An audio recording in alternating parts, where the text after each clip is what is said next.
Bonjour, bonjour, bienvenue à toutes et à tous sur Cocotte TV. Aujourd'hui, une nouvelle vidéo de présentation et on vous parle d'une carte mère toute petite, toute mimi, 17 par 17 cm, donc en ITX, qui se nomme la Z690i Aorus Ultra, qui est bien donc de chez Gigabyte. Elle est là, elle est ici, comme on le disait, elle est toute petite, elle est toute mimi. 13 phases d'alimentation, un LGA 1700, 2 DDR5, un PCI Express Gen 5 en 16X, du M2 en Gen 4, en 4X, un équipement ultra complet, des radiateurs ultra énormes en fin arrêt avec des caloducs, un tarif qui sera sûrement d'un petit peu plus de 300 €, et on vous propose de la découvrir, c'est tout de suite, c'est maintenant, c'est sur Cocotte TV. On commence comme toujours avec la boîte. Elle est petite puisqu'on a une carte mère de 17 par 17 cm à l'intérieur. On va retrouver le logo Aorus, le faucon de la marque, la référence Z690i Aorus Ultra et les logos PCI Express 5, DDR5 et bien sûr les nouveaux logos pour les processeurs Intel Alder Lake S. On passe au bundle, on va voir la notice d'utilisation, l'antenne pour le Wi-Fi. Ici, un bornier spécifique pour brancher à la carte mère et déporter les USB 2.0. Ensuite, on va avoir un adaptateur Molex vers floppy. 3 prises fan spécifiques. Là aussi, c'est pareil. Une petite prise sur la carte mère et on fait le déport avec l'adaptateur. Le câble pour le RGB, 2 câbles SATA, la visserie pour le M2 et un petit logo Aorus en aluminium. Bon, que dire ? On l'a déjà dit en introduction, tout ce qui est petit et mimi, et cette carte mère, elle est juste splendide. Quand c'est en ITX, on a l'impression que c'est chargé, bourré d'électronique, et bref, on adore.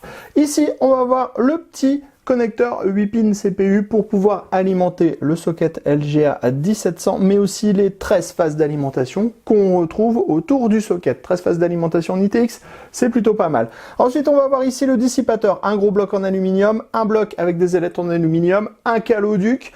On est sur le système fin arrêt de la marque. Ensuite, on va avoir ici 2 DDR5, puisqu'on est sur la version DDR5, avec la gestion de la DDR5 en 4000 et 4800. On va ensuite retrouver un 24 broches ATX, 2 câbles SATA, un USB 3.0, un type C, et on va voir tous les différents connecteurs qui vont permettre de brancher le power on, le reset, les USB, les fans. Enfin, dans la partie basse, juste ici, on retrouve un connecteur PCI Express 16X à la norme 5.0. On passe maintenant à l'arrière, on va retrouver un DisplayPort, un HDMI, 2 USB 3.2 Gen 2, l'entrée et la sortie audio, 2 USB 2.0, ensuite on va retrouver un USB 3.2 Gen 2 en type A, ici, rouge. Ensuite en dessous, on va retrouver un USB type C en Gen 3.2 2.2, hein, c'est toujours un petit peu compliqué les gestions. Ensuite de nouveau du 3.2 Gen 2 et enfin ici on va avoir l'Ethernet en 2.5G avec une puce Intel. On vous a dit qu'on avait le Wi-Fi en série 6, on a ici les 2 borniers et enfin ici vous allez trouver le petit bouton qui va permettre le reset BIOS.